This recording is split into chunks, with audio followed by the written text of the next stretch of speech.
Mga bobo kayo. Targis kayo. Oh. Ito ba yung pinagmamalaking yung mga mensahe? Oh. Hindi nyo nga pinoproofread. I-proofread nyo muna bago nyo isend. Diba? Nakakahiya kayo. Nagmumukha kayong mga tanga eh.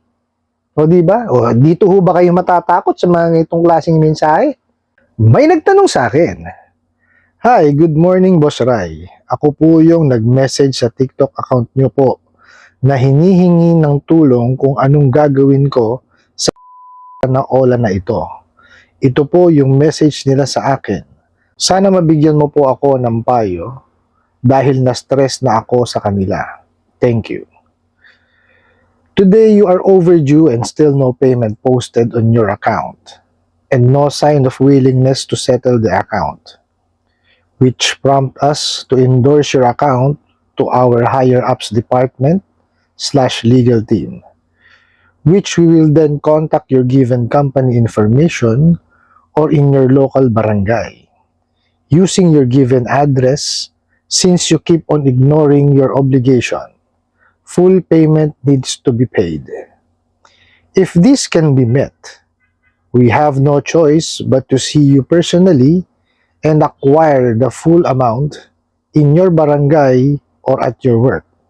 However, we can stop the legal action if you negotiate with us within the day. Thank you." Well, napakagandang katanungan po nito, ano? Pero bago po natin siya himayin, imbitahan ko muna sana kayo na pakisuportahan po yung aking mga social media accounts sa YouTube, Facebook, and TikTok. Okay, himayin ho natin siya, no? Okay, pasensya na ho kung hindi ko nasagot yung tanong niyo po dun sa aking TikTok account kasi sobrang dami po talaga nung message, no? Siguro sa isang araw ho ang binabasa ko mga nasa 1,000 mahigit. Hindi ko ho kayang bigyan ho lahat ng ng pagkakataon na i-feature ho sa aking video kasi yung iba po kasi pare-parehas din naman ho ang tanong. So, pakipanood nyo na lang po yung mga nakaraan ko pong videos, no? Kasi nandun naman po yung kasagutan, no? Ito hong aking mga fini-feature ngayon sa aking mga videos is ito yung sa tingin ko makakatulong pa, no? At mabibigyan ng ng kasagutan yung iba pang mga tanong na dapat hong bigyang pansin. Ano po? So ito ho, no? Sagutin ho natin siya. Sabi ho nung nung Ola, overdue na raw ho kayo tapos wala pa hong posted na payment. Overdue nga ho. Kaya syempre wala talagang posted na payment, di po ba? Ibang klase to. Tapos raw ho, wala daw hong sign of willingness to settle the account. Okay. So ano natin kaya daw ho sila, in-endorse na yung account sa higher ups department. Okay. Ano kaya yung higher ups department nila ho, no? /legal team. Pwede naman ho nila kasing sabihin legal team, may higher ups pa no? Para talagang naninindak no? Hindi ko ho alam, no? Kasi first time akong makarinig ho ng departamento na ang pangalan higher ups. Di ba? Kasi meron ho bang lower, middle, higher, tapos higher ups. Ibang klase yung mga to, no? Mga wala talagang alam sa paniningil, no? Puro pananakot at paninindak ang alam, okay? Tapos, ang sinasabi pa nito, no? Tatawagan na raw po yung company information ninyo, yung given company information. No? Ang pinagtataka ko dito, ang may utang ho kasi is kayo. Bakit ho ang tatawagan is yung company? Di po ba? Ano ho kinalaman ng kumpanya dun sa utang? Di po ba? Hindi ho inilagay yan dun sa application, no? Para ho tawagan, no? At gawing panakot pagka hindi nakabayad, no? Hindi ho ganun yan Kaya ho inilagay sa application yon is para malaman po, at saka ma-verify kung tama yung sinasabi ng aplikante na dun siya nagtatrabaho, no? Hindi ho yan ginagamit na panakot para pagka hindi nakabayad, tatawagan ko yung employer mo. Di ba? Mali ho yan basahin niyo ho yung prohibition on unfair debt collection practices. Bawal ho yan. Lalabagin niyo yun pagka ginawa niyo yun. Di ba? Sa bagay, wala naman kayong ibang alam kundi labagin lahat ang batas ng Pilipinas. Lalo kung patungkol sa pautang. Di ba? Tapos, bukod daw ho doon, no? Doon daw sa inyong barangay, lokal na barangay. Ano naman ho kinalaman ng lokal na barangay? O, ilang ulit ko na hong sinasabi. Di ba? Na naglabas ho ng kautusan ang Korte Suprema, no? Ang Supreme Court, no? Na hindi na ho kayo tatangkilikin or hindi na ho kayo papansinin sa barangay. Ano po? Kasi kayo nga ho, malalaking kumpanya na ho. Oh. Ang titigas ng ulo ninyo eh, no? Ang pwede lang ho sa barangay proceedings, no? Barangay conciliation proceedings, yung mga individual lang po. At within the lang ho, the community or the barangay. Kung kayo isa-isang city, no? At parehas kayo individual, yan pwede. Pero yung mga yung mga kumpanya, no? Hindi na ho pinapansin yan doon, no? Kaya wag niyo hong ipilit dahil mapapahiya lang ho kayo, no? Pero kung ako ho ang tatanungin, mas gusto ko sa barangay magkita eh, no? Alam niyo kung bakit?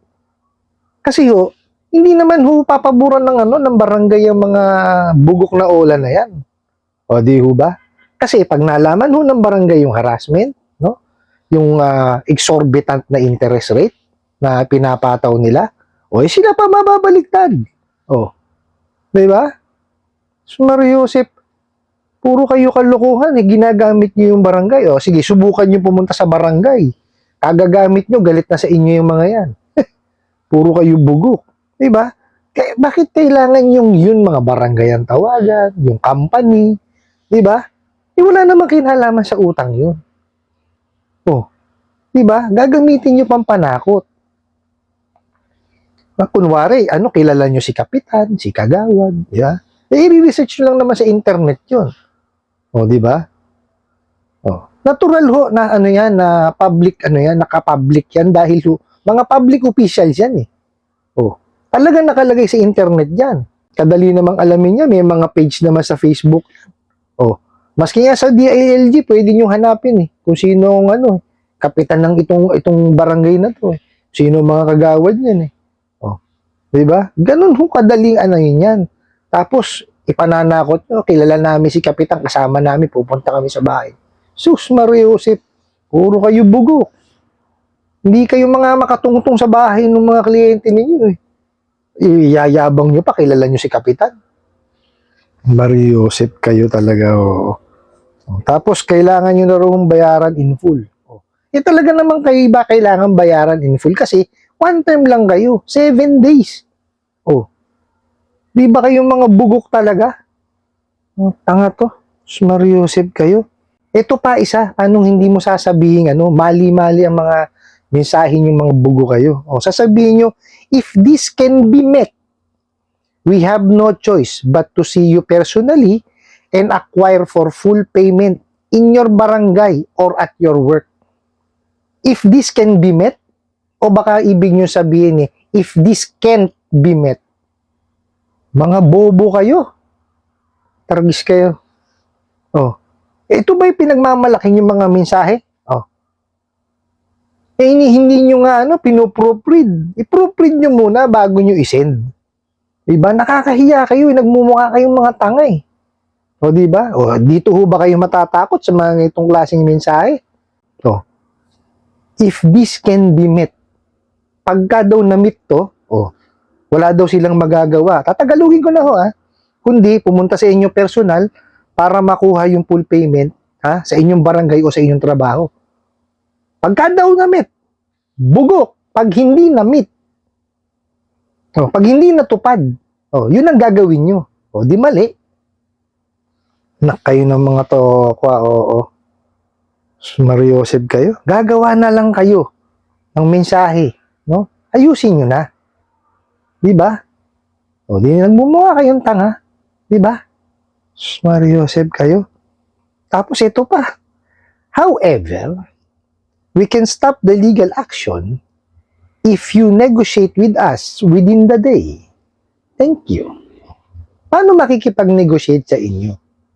Kung 2 days prior the due date at 1 day prior the due date, ibinarag nyo na agad. Sige nga. Sa tingin nyo, sasagutin ng tawag nyo? Sa tingin nyo, tatawag sa inyo para makipag-negotiate ng bayad?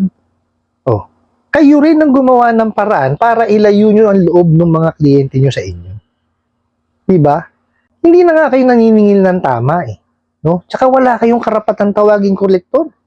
No? Kasi hindi naman paniningil ang ginagawa nyo. Oh, pananakot, panghaharas. Oh, di ba? Mariosep kayo. Ang hilig-hilig nyo, magtatago kayo dyan sa harapan ng computer ninyo. Diyan kayo sa malamig nyong opisina. Mariosep. Puro kayo, ewan ko sa inyo. Tapos legal action. Anong legal action gagawin nyo? Sige nga. Alam nyo ba ibig sabihin ng legal action? Oh. Doon, sa korte, pupunta. Oh.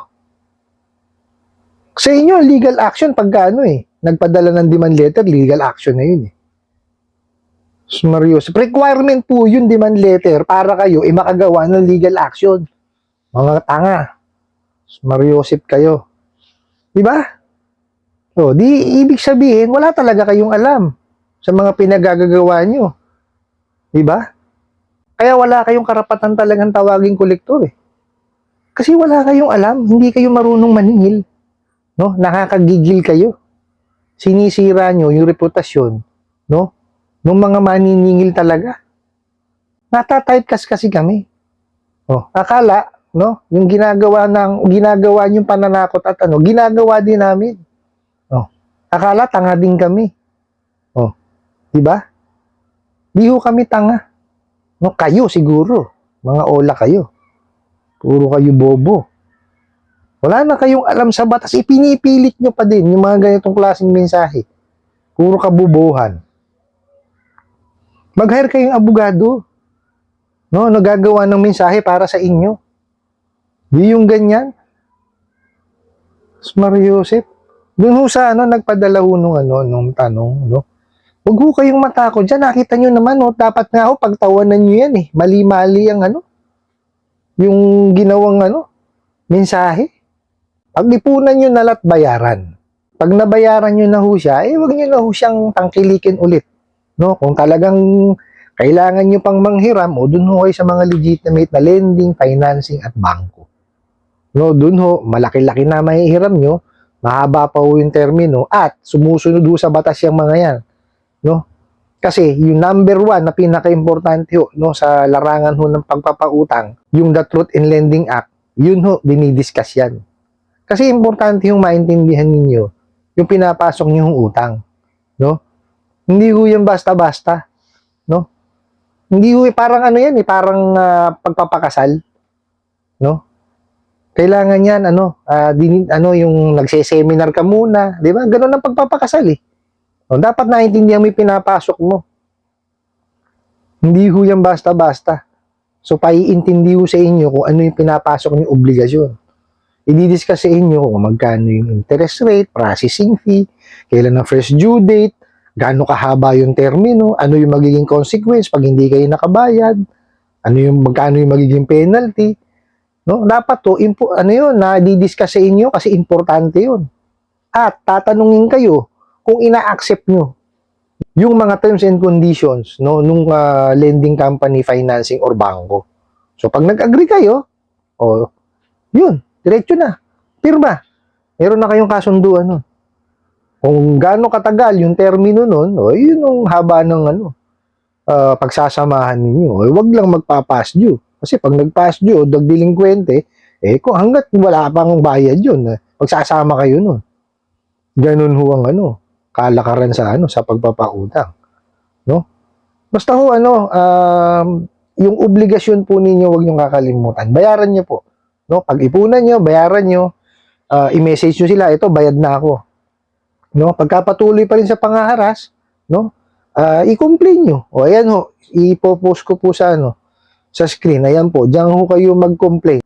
Andyan po yung mga mga numero ho sa ngayon ng gobyerno natin na po pwede ho kayong mag-file ng complaint. Basta ho meron kayong mga ebidensya, no, i-attach niyo dun sa email. Nandiyan ho yung mga email address nila. Okay po? I hope nasagot ko po itong katanungan na to at sana po makatulong. Maraming salamat po sa inyong walang sawang pagsuporta at panonood sa aking mga videos. Maraming salamat po sa inyong pag-like, pag-share, pag-comment at pagtatanong. And kunin ko na rin po itong opportunity na to na pakisuportahan po yung aking mga social media account sa YouTube, Facebook, and TikTok. Hanggang sa muli po, yun lang!